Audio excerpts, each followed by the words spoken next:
It's our understanding that downtown Washington looks like a city preparing for war. So how challenging will this sort of unity that Joe Biden is asking for be in real life? Exactly.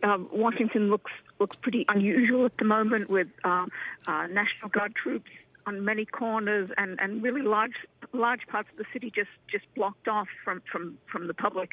When Biden is inaugurated on Wednesday, there'll be no crowd on the National Mall as there usually is. There'll be hundreds of thousands of American flags instead. So it's going to be very, very different. You know, the partisanship in Washington won't go away, I think, just because Biden is sworn in, but he's going to really try. We expect that his speech will call on Americans to abandon their divisiveness, the divisiveness that he said has been stoked by President Donald Trump. And he'll talk about being a president for all Americans. Of course, he's talked about that a lot on the campaign trail, and he was always sort of the most collegial of senators, for 4 decades. And I think a lot has changed now. The partisanship in the country is a lot more sharply focused. So it won't be easy for Joe Biden, but that's what he's going to try.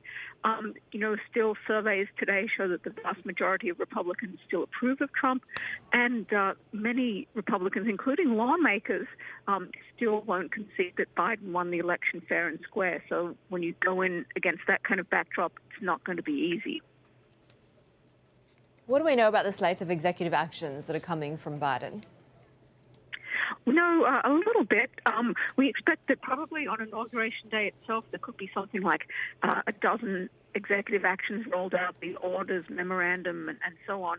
And then additional orders will be put out basically between the middle of this coming week and the end of the following week. They want to space them out to get as much kind of mileage out of these actions. Some of the first things that Biden plans to do, we believe, is to negate some of President Trump's most contentious policies, like the Muslim travel ban to the U.S., and also really go full bore about the coronavirus and the economy. He's expected to have a 100-day mask mandate on federal property to really encourage Americans to wear masks and get the pandemic under control.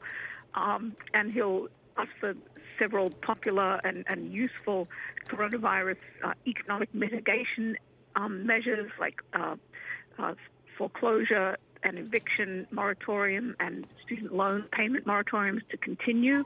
And that's just part of what he'll do. We also expect him to reverse the Trump administration's exit to the Paris climate deal. So in general, American presidents in the past few decades have relied more and more on executive orders, but knowing that their successor can come in and just sort of turn it down with the stroke of a pen. And we think that's a little bit what will happen.